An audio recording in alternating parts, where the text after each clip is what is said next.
Hello viewers, இது Bharatanatyam costume stitching part 3 video. Part 1 and 2 video link டிஸ்கிரிப்ஷனில் கொடுக்குறேன். அதை பார்த்துட்டு இந்த வீடியோ பார்த்தீங்கன்னா உங்களுக்கு யூஸ்ஃபுல்லாக இருக்கும். இந்த வீடியோவில் 2 பார்ட்டோட கட்டிங் அண்ட் ஸ்டிச்சிங் பார்க்க போகிறோம். ஒன்று வந்து ஸ்கர்ட்டு, இன்னொன்று இந்த பெரிய ஃப்ரில். இப்போது ஸ்கர்ட்டுக்கு வந்து நம்ம 2 பார்ட்டை ஆல்ரெடி கட் பண்ணி வச்சுருக்கோம். நான் அது வந்து எப்படி கட் பண்ணேன்றதை பார்ட் 1 வீடியோவில் சொல்லியிருக்கேன். ஸோ அந்த மாதிரி பேக் போர்ஷன் ஒரு பீஸ் கட் பண்ணி வச்சுருக்கோம். அதை வந்து லைனிங் ஜாயின் பண்ணி எடுத்துக்கலாம். இது வந்து ஸ்கர்ட்டோட ஃப்ரண்ட் போர்ஷனுக்கு. ஸோ இதையும் லைனிங் ஜாயின் பண்ணி எடுத்துக்கலாம். இப்போ இந்த ஃப்ரண்ட் போர்ஷன் வந்து அவங்க வேஸ்ட் ரவுண்ட் எவ்வளோ இருக்கோ அதுலேருந்து 2.5 டைம்ஸ் எடுத்திருக்கோம். அதை வந்து இப்போது மொத்தமாக ப்ளீட்ஸாக அரேஞ்ச் பண்ணணும். ஸோ நான் இப்போ ஒரு ப்ளீட்டோட கேப்பும் பார்த்திங்கன்னா 2.5 இன்ச்சுக்கு ஒரு மார்க் பண்ணிவிட்டு அதை வந்து இந்த மாதிரி ஃபோல்ட் பண்ணி அயன் பண்ணி இப்போ நான் ப்ளீட் பண்ணிகிட்ருக்கேன்.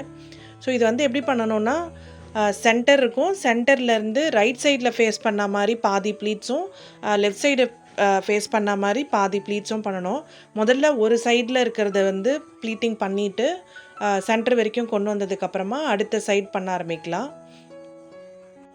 நான் முதல்ல வந்து சென்டர் மார்க் பண்ணிவிட்டு அந்த சென்டர்லேருந்து 2.5 இன்ச் கேப் விட்டுட்டு மார்க்கிங்ஸ் கொடுத்துருக்கேன். ஸோ அந்த மார்க்கிங்கை வந்து நான் ரெஃபரன்ஸாக யூஸ் பண்ணி தான் நான் இந்த இப்படி மடித்து அயன் பண்ணேன்னா எனக்கு ப்ளீட்ஸ் வந்துடும். ஸோ அயன் பண்ணும்போது பார்த்திங்கன்னா நம்ம சில்க் மெட்டீரியலில் பண்ணுறோம், அதனால் வந்து ஹீட் ரொம்ப யூஸ் பண்ணக்கூடாது, அதுக்கு பதில் ப்ரெஷர் ஜாஸ்தி கொடுக்கணும்.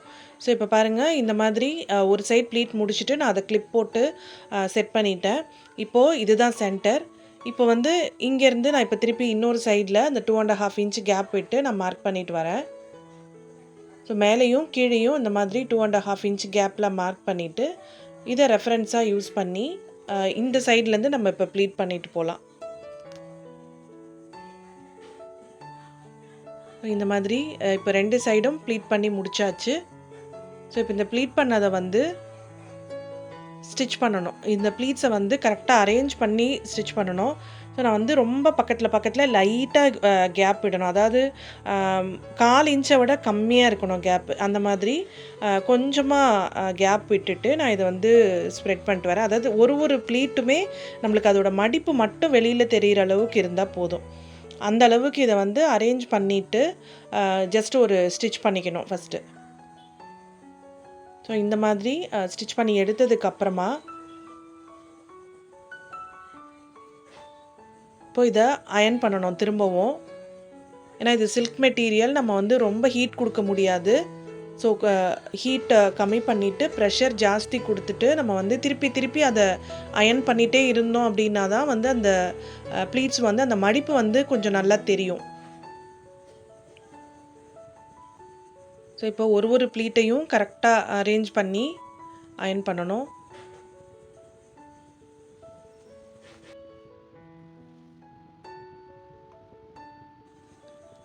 இப்போ இந்த ஒரு சைடு உள்ள ப்ளீட்ஸை அயன் பண்ணி முடிச்சுட்டு நான் அதை அப்படியே இப்போ திருப்பி வச்சுட்டு உள்பக்கமும் நான் இதை அயன் பண்ணணும். ஏன்னா அந்த மடிப்பு ப்ளீட்ஸ் தெரியும் போது அந்த உள்பக்கம் மடிப்பும் வந்து அந்த ப்ளீட்ஸ் விரியும் போது நல்லா தெரியும். ஸோ அந்த ப்ளீட்ஸையும் வந்து நான் நல்லா அந்த மடிப்பெல்லாம் வந்து கரெக்ட் பண்ணிவிட்டு நல்லா ஷார்ப்பாக அந்த ப்ளீட்ஸ் தெரிகிற மாதிரி, அதாவது அந்த மடிப்பு வந்து நல்ல ஷார்ப்பாக தெரியணும். அந்த அளவுக்கு இந்த இடத்துல வந்து இன்னும் கூட கொஞ்சம் அந்த சைட் பண்ணதை விட இப்போ பேக் சைடில் வந்து நம்ம லைனிங் மேலே பண்ணுறோம், அதனால் வந்து இன்னும் கொஞ்சம் ஹீட் ஜாஸ்தி வச்சுட்டு நான் இந்த சைடு அயன் பண்ணுறேன். இப்போ ஒரு சைடு மட்டும்தான் அயன் பண்ணியிருக்கோம். இப்போ இந்த கீழே இருக்கிற போர்ஷன் மட்டும்தான் செகண்ட் டைம் அயன் பண்ணியிருக்கோம். இப்போ இதுக்கும் அந்த சைடுக்கும் உங்களுக்கு நல்லாவே டிஃப்ரென்ஸ் தெரியும். இது அளவுக்கு அது நீட்டாக இருக்காது. ஸோ இப்போது இந்த பக்கமும் மேலேயும் இன்னொரு தடவை நான் நல்லா நீட்டாக அயன் பண்ணிக்கிறேன். ஸோ இந்த சைடு வைக்கும்போது கொஞ்சம் ஹீட்டை கம்மி பண்ணிவிட்டு அயன் பண்ணணும்.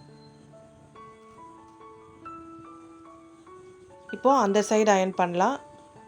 இதே மாதிரி தான் ஒரு ப்ளீட்டையும் எடுத்து வச்சுட்டு நம்ம வந்து இந்த மாதிரி மடித்து அயன் பண்ணணும்.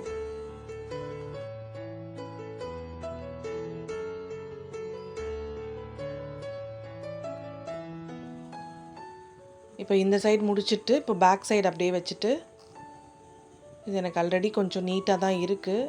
அயன் பாக்ஸோட ஹீட் கொஞ்சம் அதிகம் பண்ணிவிட்டு இப்போ இந்த இடத்துலையும் நல்லா ப்ரெஸ் பண்ணணும்.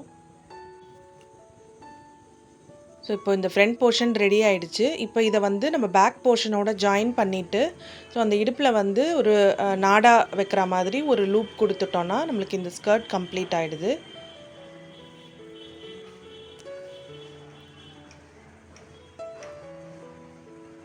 ஸோ இப்போ வந்து நம்ம அந்த மேலே இருந்த அந்த ப்ளீட்ஸை எப்படி பண்ணணும்னு பார்க்கலாம். ஸோ முதல்ல வந்து அந்த சாரீலேருந்து பல்லு பார்ட்டு அதை வந்து ட்ரையாங்கிள் ஷேப்பில் கட் பண்ணிக்கணும். கட் பண்ணிவிட்டு பார்டரை வந்து அப்படியே கொஞ்சம் க்ராஸாக தான் வரும், அந்த இடத்துல ஸ்டிச் பண்ணி எடுத்துகிட்டு இப்போ இங்கேயும் வந்து அதே மாதிரியே 2.5 இன்ச்சுக்கு ஒரு தடவை அந்த மாதிரி மார்க் வச்சுட்டு அந்த மார்க்கை கைடாக யூஸ் பண்ணி இப்போது இதை அயன் பண்ணி ப்ளீட் பண்ணணும்.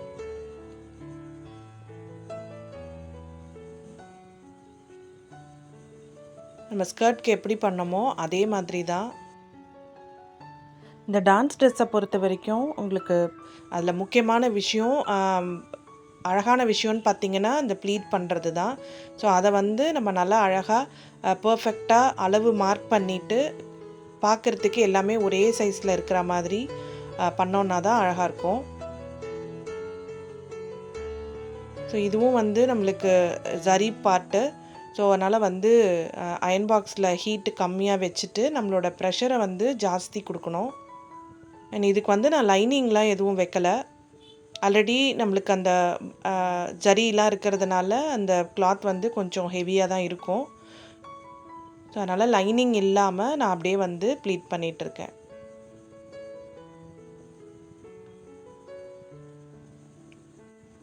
இது ப்ளீட்டிங் எல்லாம் முடிஞ்சதுக்கப்புறமா பாருங்கள், உங்களுக்கு அந்த ப்ளீட்லேயே வந்து கொஞ்சம் அந்த படிப்படியாக தெரிகிற மாதிரி இருக்கும். அதெல்லாம் பார்க்க ரொம்ப அழகாக இருக்கும். ஸோ இப்போ ப்ளீட் பண்ணி முடிச்சாச்சு. இப்போ இதை வந்து அரேஞ்ச் பண்ணணும். ஸோ அந்த ஸ்கர்ட்டில் எப்படி லைட்டாக கொஞ்சம் கேப் விட்டுட்டு ப்ளீட்ஸ் அரேஞ்ச் பண்ணமோ அதே மாதிரி இதுலேயும் ஜஸ்ட்டு ஒரு ப்ளீட்டும் நல்லா கொஞ்சம் அந்த மடிப்பு வந்து வெளியில் தெரிகிற அளவுக்கு பக்கத்தில் வச்சுட்டு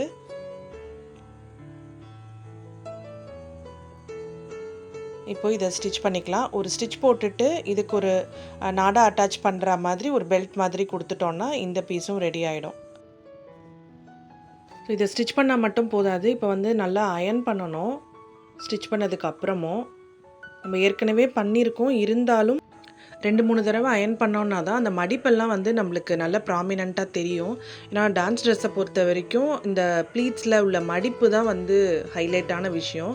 ஸோ அதை வந்து நம்ம திரும்ப இந்த மாதிரி 2-3 தடவை அயன் பண்ணோன்னா தான் பார்க்குறதுக்கு நல்லாயிருக்கும். இதுலேயும் வந்து நம்ம ஃப்ரண்ட்டில் அயன் பண்ண மாதிரி இதை திருப்பி வச்சுட்டு பேக் சைடும் நம்ம அயன் பண்ணணும். ஏன்னா இந்த சைடில் வர மடிப்பும் வந்து நம்மளுக்கு நல்லா ப்ரெஸ் ஆனால் தான் உங்களுக்கு அந்த ப்ளீட்டோட மடிப்பு வெளியில் பார்க்கும்போது நல்லா தெரியும். ஸோ இதையும் நல்லா இப்படி கலெக்ட் பண்ணி வச்சுட்டு இங்கேயும் நல்லா ப்ரெஷர் கொடுத்து அயன் பண்ணணும்.